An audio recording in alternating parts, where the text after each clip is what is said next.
What makes Raiders of the Lost Ark, the first Indiana Jones film, so freaking special, so beautiful, so epic, so cool, so adventurous, and just fun, but also a beautiful film? Today I'm going to get into this in what I like to call an ambient review. It's actually a term that I coined today in my shower, having shower thoughts. I tend to think about movies that I would like to review, but I always feel like I shouldn't because I haven't seen them recently.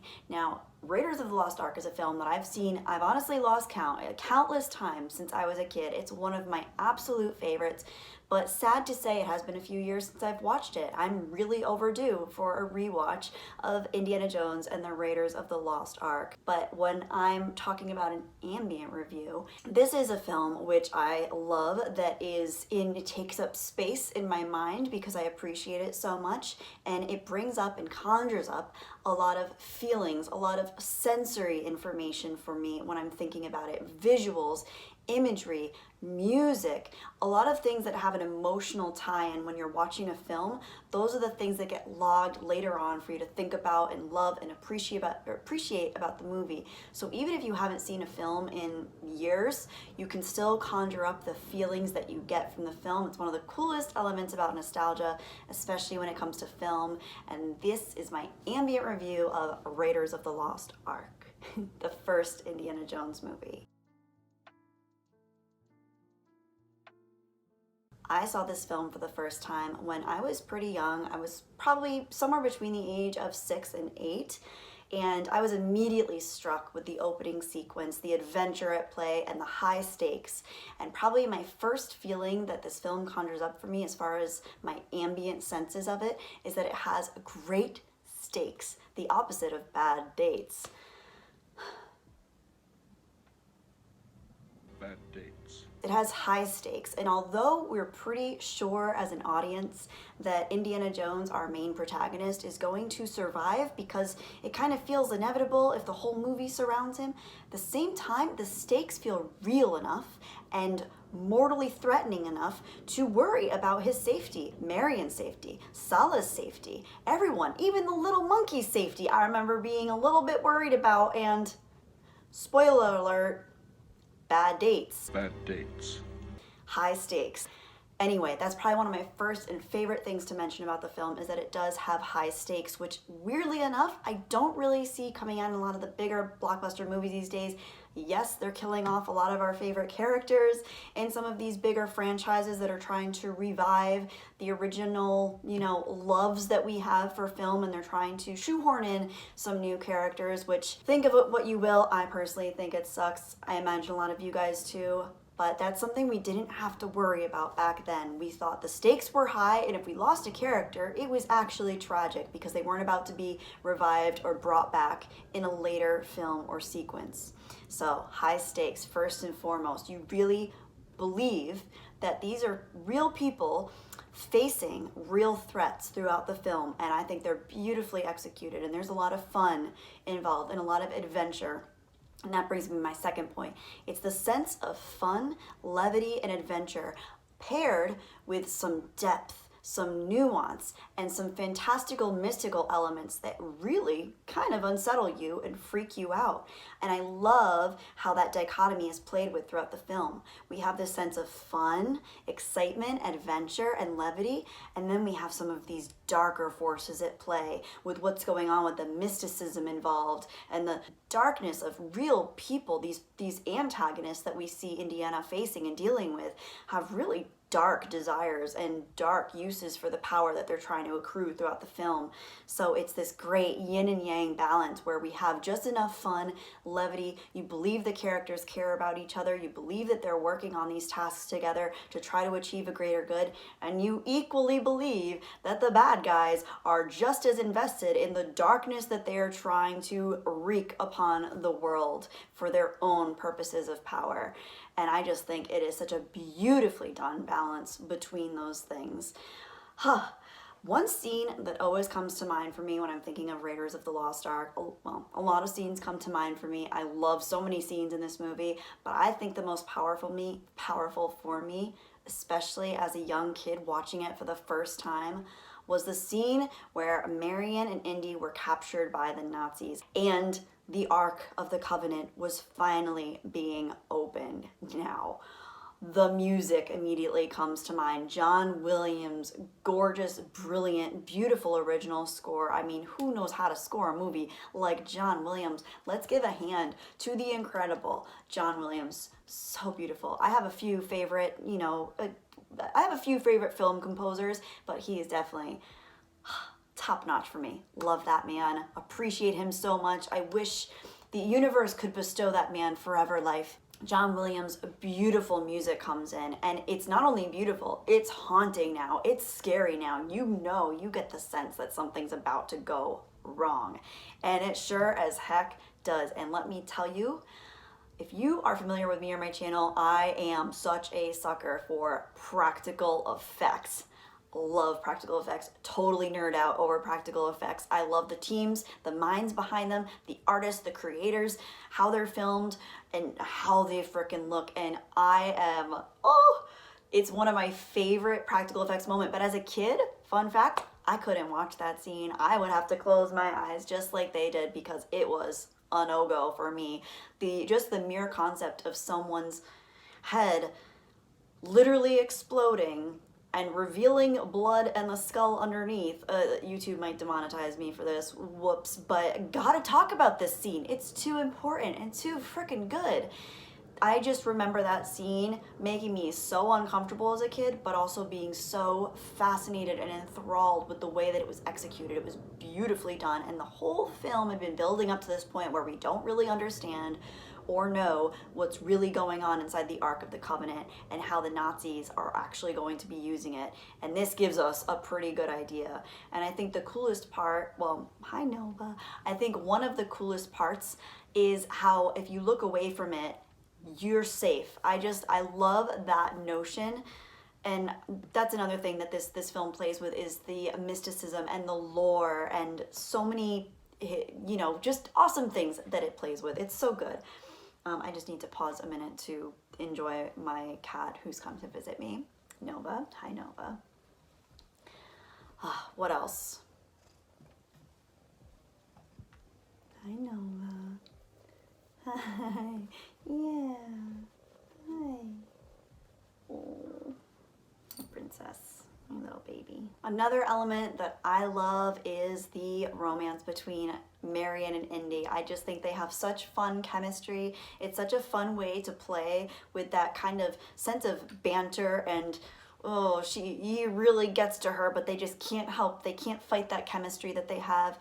I find that so many romances now in movies can be so ham-fisted and they just don't feel up to scratch, and they had a real genuine chemistry. She felt like a real genuine strong woman who had to fight for herself, and she wasn't written in a way where it was annoying or crass. She had that vulnerability about her too, which made her real. She wasn't just angry and bitter at Indy. She was hurt by Indy in her past, and and that's why she was guarded, which is such a real way to write a character. If you're going to write a character that's really strong and resolved and maybe they have an edginess to them, it's important to show how that character developed that way of being in the first place. And a lot of times, people who are very strong have been through a lot, and people that are very bitter have been hurt. So it's just a really interesting concept to play with, and I like that both those characters were written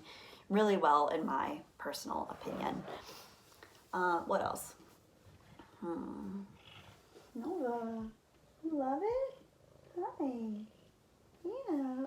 Ooh, yes, you love it. Oh. Wow. Ooh, you having fun?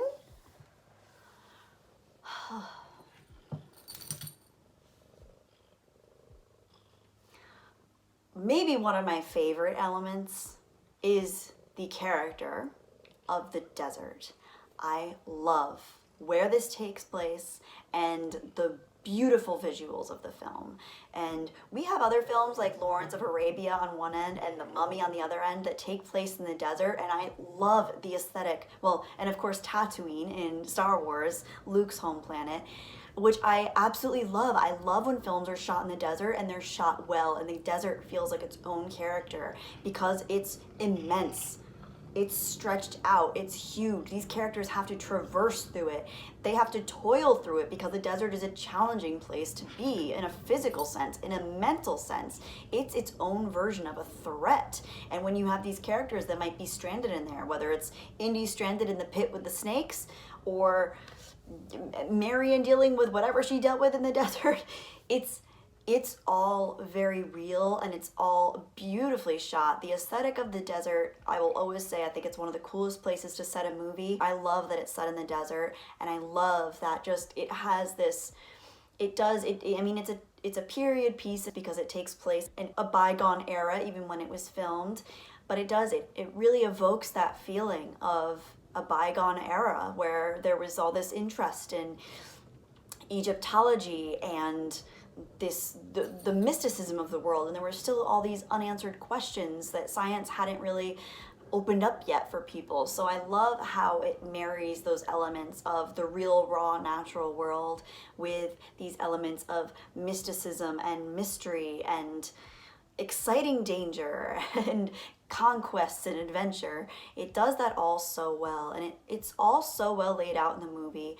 Another great thing is the wardrobe, the set pieces, everything. The characters, the lines, the way they're delivered, it's fun, but it's not ever too threatening to the point where you feel truly scared as an audience member. You just feel like you're along for the ride. And in my opinion, that's what films like that do best, is you don't necessarily feel like it's too hard to watch. You feel like you can enjoy yourself, you can have fun, you can share it with your family and friends. You can watch it alone, or it's also really fun to watch it in the company of loved ones and friends. It's just got it all. It's a great popcorn movie, and it also has some depth to it, but it's not necessarily one of the deeper movies philosophically speaking, although it does use themes about that and good and evil and how man can wield his own sense of control, and his passion can only bring him so far, and then he has to be steadfast in what he chooses to do to align with whatever his actual goal is. And for Indy, he had to reconcile with some of his feelings as a doctor of, what was he, a doctor of paleontology? Or anthropology. He had to reconcile some of that very studious element of him where he wanted things to be in their right place, and he wanted things to be studied and understood and respected, and yet he was also kind of fighting for the greater good of humanity in the end, which is not what he signed up for, of course. So that is I think I've gotten it all together. That is my relatively ambient review. I did make note, obviously, of John Williams, and I think he's such a great part of this film, and he brings such a beauty and just a deeper feeling to all of the movies that he's a part of, and all the movies he's composed for. I'm honestly at a lack of words to express how much I truly think John Williams elevates whatever film he's a part of as a composer. But yeah, Harrison Ford, absolutely phenomenal. Just love how he embodies that role. He's truly Indiana Jones, just like he's Han Solo. He embodies the role, and he brings out this life and this charisma in characters and this cool gruffness that you don't really get to see as often in male leads these days anymore. I don't know, they can be kind of undermined by female counterparts in different roles, and it's, I'm hoping it kind of balances out in the end, and we kind of can go back to a more organic way of expressing masculinity, for example, because I think then he had these elements of masculinity that were just part of his character, but he also had a sensibility and a sensitivity, and he was guarded because of certain circumstances in his life, and that made him all the more compelling and real. And it's cool to see a character, especially a masculine character, conveyed in that way, kind of similar to Han Solo, where it takes a while throughout the films to see Han Solo's heart and where it truly lies, but as you get to know him, just like as you get to know any person in real life, to be honest, you see how complex and layered they are, and how some of their defense mechanisms that may be a little more gruff or prickly are actually coming from a place where they're employing defense mechanisms that protect their softer side. So anyway, I could go on about that, and I could go on about what movies mean to us and why this film is so special, and how unfortunate it is that we don't see movies like this as much anymore. I miss the days of things like Raiders of the Lost Ark and Star Wars, and even things like I mentioned, like The Mummy, were so special and such a sense of adventure. And I don't remember the last time I saw a movie that evoked that same feeling for me. I'm trying to run through the Rolodex in my mind of movies I've watched in the last several years that are newer, and I might be missing one or two because I'm sure they've come out, but it just feels like a constant reel of things coming out that just aren't as special. And if there's one thing I can say about Raiders of the Lost Ark, and I'll always say it, it is so friggin' special. So I hope you enjoyed my Ambient review. Who knows how the new one will be. I'm not gonna put a lot of stock into it. I did enjoy the trailer. If you are here from my original trailer reaction to the Dial of Destiny, I did enjoy the trailer. I really did. But I'm going to remain cautiously optimistic, very cautiously optimistic, because I realize that sometimes sequels, especially in this day and age, are a little bit challenging to execute.